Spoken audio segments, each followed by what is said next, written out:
Agenda items, articles, and budget overrides are the talk of the town as the Provincetown Town Meeting draws near.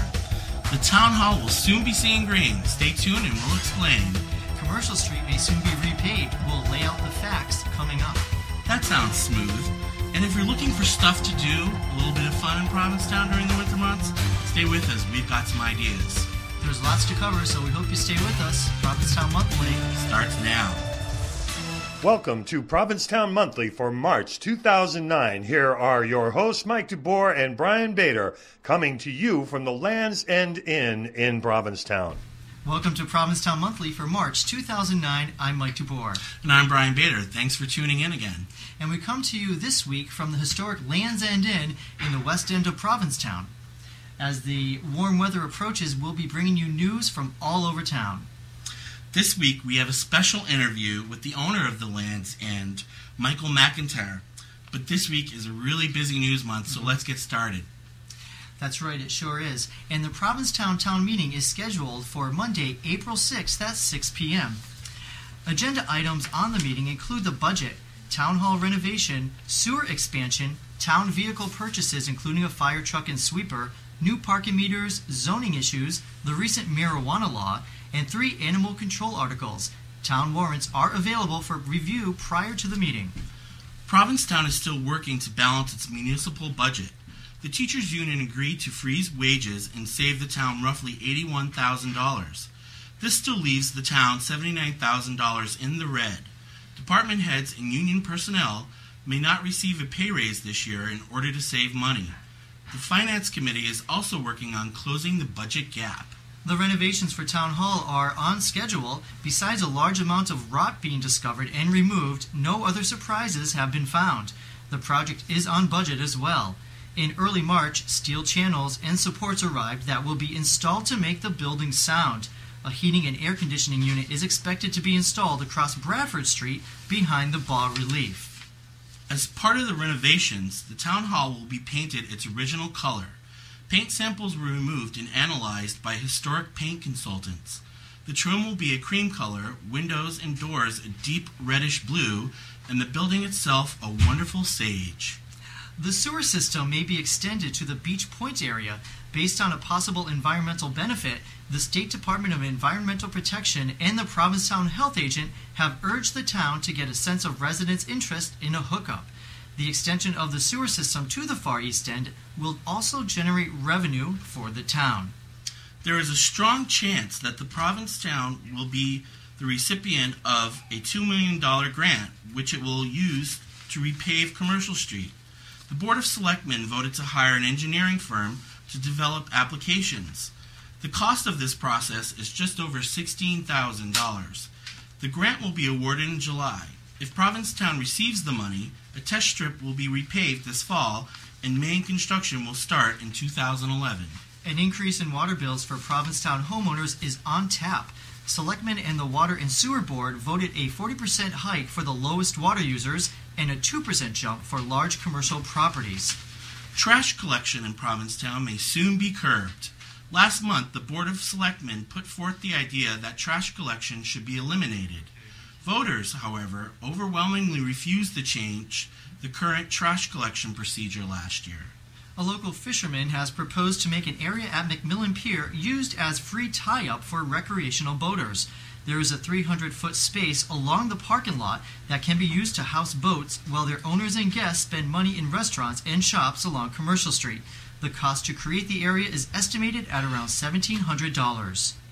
Provincetown School Superintendent Jessica Waugh will retire at the end of this school year. She started her career with the Provincetown school system as a reading teacher 29 years ago. She was promoted to curriculum coordinator, professional development director, and MCAS coordinator in 2004. Waugh has also served as principal since 2008. A search for a new superintendent and principal are underway. Provincetown's finest now has a new sergeant. Officer Thomas Steele was promoted after serving 8 years on the force. Steele will replace Sergeant Phil Suchecki, who has retired. The Cape Cod Year-Rounders Festival will not be held again until repairs to Town Hall are complete. This event is usually held the second Saturday in March and features arts, crafts, museums, and town's various organizations. Renovations are expected to take up to 2 years.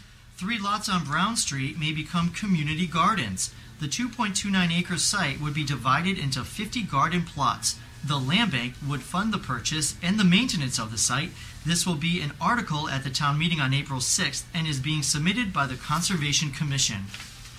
A group of 8th graders at Provincetown High School managed to raise over $3,000 to buy a new ladder fire truck for the town.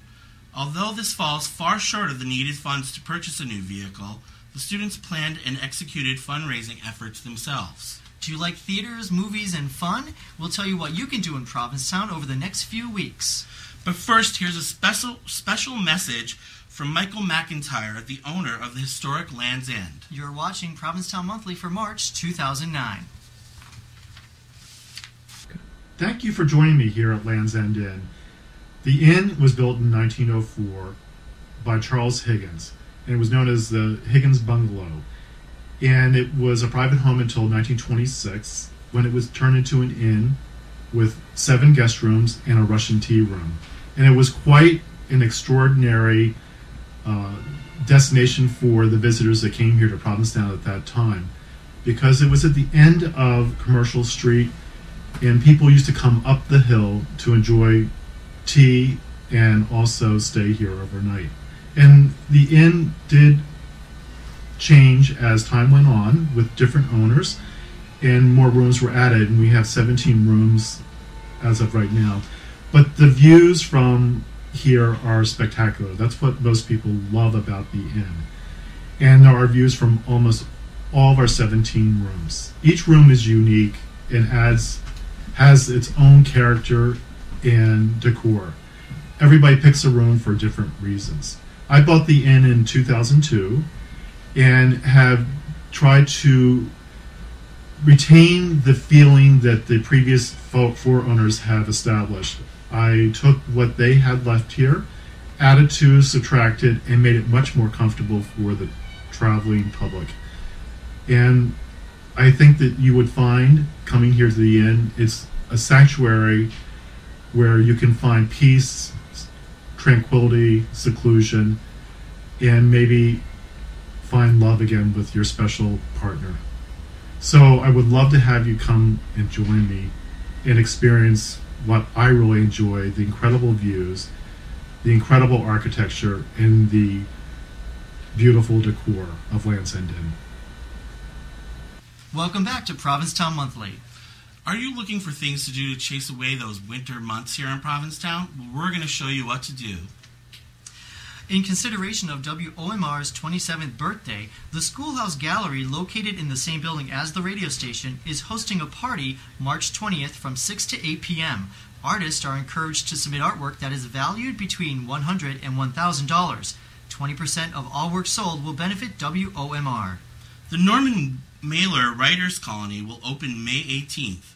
Located in the late author's Provincetown home, aspiring writers will be offered fellowships to attend special workshops and programs on location. Application deadline is March 20th. Cape End Inn features free movie nights. Movies are relatively new as they are not released to video but no longer in theaters. Start time is 7 p.m. Monday through Thursday and 8 p.m. Friday through Sunday. There's free popcorn, a full bar, and pub fare. Winter reading series continues at the Provincetown Theater with various material. $5 donations are recommended. And Monday nights at the Muse, it's open mic night starting at 8 p.m. It's a benefit for WOMR Radio. WOMR features winter benefit film series every Thursday night at 7:30 at the Schoolhouse. Encounter Productions at the Provincetown Theater presents The Effect on Gamma Rays on Man in the Moon Marigolds through March 29th. March 29th and April 12th at 2 p.m., it's Sunday Salon at the Provincetown Theater, hosted by John Thomas. And for more information on the events that you heard Brian and I talk about, you can visit MikeDubois.com or ptownma.info, where there are links of interest. And please visit us on our YouTube account on Provincetown News. And you can also catch us on Lower Cape TV. Thank you very much for watching, and a very special thank you to Michael MacIntyre of the Land's End Inn in the west end of Provincetown. I'm Mike DuBois. This has been Provincetown Monthly for March 2009. And I'm Brian Bader. Tune in next month for our April show. That's right. April showers bring May flowers, and they're coming out in colors. So please join us again. Have a good month and take care.